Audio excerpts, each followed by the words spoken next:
Hello everyone, happy Monday. Hope you had a good weekend. I'm going to carry on reading the Twits. On Friday, we read a chapter, Hug Tight, Sticky Glue. And today we're going to start with the 4 Sticky Little Boys. On one Tuesday evening after Mr. Twit had been up the ladder and smeared the tree with Hug Tight, 4 little boys crept into the garden to look at the monkeys. They didn't care about the thistles and the stinging nettles, not when there were monkeys to look at. After a while, they got tired of looking at the monkeys, so they explored further in the garden and found the ladder leaning against the big dead tree. They decided to climb up it just for fun. There's nothing wrong with that. The next morning, when Mr. Twit went out to collect the birds, he found 4 miserable little boys sitting in the tree, stuck as tight as could be by the seats of their pants to the branches. There were no birds because the presence of the boys had scared them away. Mr. Twit was furious. "As there are no birds for my pie tonight," he shouted, "then it'd have to be boys instead." He started to climb the ladder. "Boy pie might be better than bird pie," he went on, grinning horribly. "More meat and not so many tiny little bones." The boys were terrified. "He's going to boil us," cried one of them. As the 4 boys stuck to the tree. It's not ideal, is it? "He'll stew us alive," wailed the second one.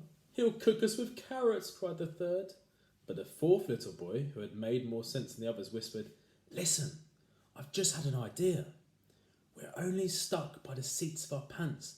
So quick, unbutton your pants and slip out of them and fall to the ground." Mr. Twit had reached the top of the ladder and was just about to make a grab for the nearest boy when they all suddenly tumbled out of the tree and ran for home with their naked bottoms winking at the sun. There you go. All running free. Poor Mr. Twit, eh? No supper for him. The next chapter is called The Great Upside Down Monkey Circus. Now for the monkeys. The 4 monkeys in the cage in the garden were all one family. They were Mugglewump and his wife and their 2 small children. But what on earth would Mr. and Mrs. Twit do with monkeys in their garden? Well, in the old days, they had both worked in the circus as monkey trainers. They used to teach monkeys to do tricks and dress up in human clothes and to smoke pipes and all the rest of that nonsense. Today, although they were retired, Mr. Twit still wanted to train monkeys. It was his dream that one day he would own the first great upside-down monkey circus in the whole world. That meant that the monkeys had to do everything upside down. They had to dance upside down on their hands with their feet in the air. They had to play football upside down. They had to balance one on top of the other upside down with Mugglewump at the top and the smallest baby monkey at the very top. They even had to eat and drink upside down. And that is not an easy thing to do because the food and water has to go up your throat instead of down it. In fact, it's almost impossible. But the monkeys simply had to do it, otherwise they got nothing. All this sounds pretty silly to you and me. It sounded pretty silly to the monkeys too. They absolutely hated having to do this upside down nonsense day after day. It made them giddy standing on their heads for hours on end. Sometimes the 2 small monkey children would faint with so much blood going to their heads. But Mr. Twit didn't care about that. He kept them practicing for 6 hours every day, and if they didn't do as they were told, Mrs. Twit would soon come running with her beastly stick.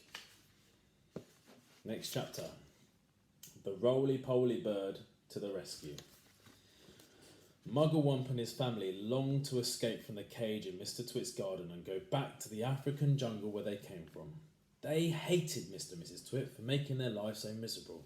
They also hated them for what they did to the birds every Tuesday and Wednesday. "Fly away, birds," they used to shout, jumping about in the cage and waving their arms. "Don't sit on that big dead tree. It's just been smeared all over with sticky glue. Go and sit somewhere else." There you go, talking to the birds. But these were English birds and they couldn't understand the weird African language the monkeys spoke. So they took no notice and went on using the big dead tree and getting caught for Mrs. Twit's bird pie. Then one day, a truly magnificent bird flew down out of the sky and landed on the monkey's cage. Good heavens, cried the monkeys together. It's the roly-poly bird. What on earth are you doing over here in England, roly-poly bird? Like the monkeys, the roly-poly bird came from Africa, and he spoke the same language as they did. I've come for a holiday, said the roly-poly bird. I like to travel. He fluffed his marvellous coloured feathers and looked down rather grandly at the monkeys. For most people, he went on, flying away on holiday is very expensive, but I can fly anywhere in the world for nothing. Do you know how to talk to these English birds? Muggle one passed him. Of course I do, said the roly-poly bird. It's no good going to a country and not knowing the language. Then we must hurry, said Muggle one. Today is Tuesday, and over there you can already see the revolting Mr. Twit up the ladder painting sticky glue on all the branches of the big dead tree. This evening, when the birds come in to roost, you must warn them not to perch on that tree, or they'll be made into bird pie. That evening, the roly-poly bird flew round and round a big dead tree, singing out, There's sticky stuff all over the tree. If you land in the branches, you'll never get free. So fly away, stand up high, or you'll finish up tomorrow in a hot bird pie. Next chapter, no bird pie for Mr. Twit. He's not going to be a happy bunny, is he? The next morning, when Mr. Twit came out with his huge basket to snatch all the birds from the big dead tree, there wasn't a single one on it. They were all sitting on top of the monkey cage. The roly-poly bird was there as well, and Mugglewump and his family were inside the cage, and the whole lot of them were laughing at Mr. Twit. Next chapter. Still no bird pie for Mr. Twit. Mr. Twit wasn't going to wait another week for his bird pie supper. He loved bird pie. It was his favourite meal. So that very same day he went after the birds again. This time he smeared all the top bars of the monkey cage with sticky glue, as well as the branches of the big dead tree. Now I'll get you, he said, whichever one you sit on. The monkeys crouched inside the cage watching all this, and later on, when the roly-poly bird came swooping in for an evening chat, they shouted at it, Don't land on our cage, roly-poly bird. It's covered in sticky glue, so is the tree. And that evening, as the sun went down and all the birds came in again to roost, the roly-poly bird flew round and round the monkey cage and the big dead tree, singing out his warning. There's sticky stuff now on the cage and the tree. If you land on either, you'll never get free. So fly away, stand up high, or you'll finish up tomorrow in a hot bird pie. Okay, the last chapter for today. Mr. and Mrs. Twit go off to buy guns. The next morning when Mr. Twit came out of his huge basket, not a single bird was sitting on either the monkey cage or the big dead tree. They were all perched happily on the roof of Mr. Twit's house. The roly-poly bird was up there as well, and the monkeys were in the cage, and the whole lot of them were hooting with laughter at Mr. Twit. I'll wipe that silly laugh off your beaks, Mr. Twit screamed at the birds. I'll get you next time, you filthy, feathery frumps. I'll wring your necks, the whole lot of you, and have you bubbling in the pot for bird pie before this day is out.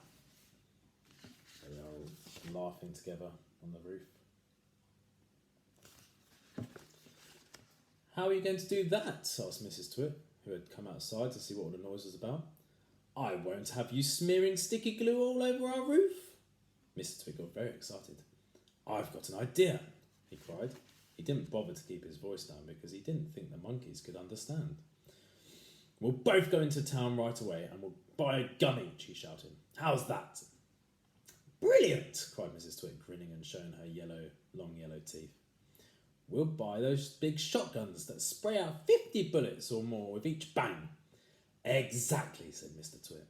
Lock up the house while I go and make sure the monkeys are safely shut away. Mr. Twit went over to the monkey cage. Attention!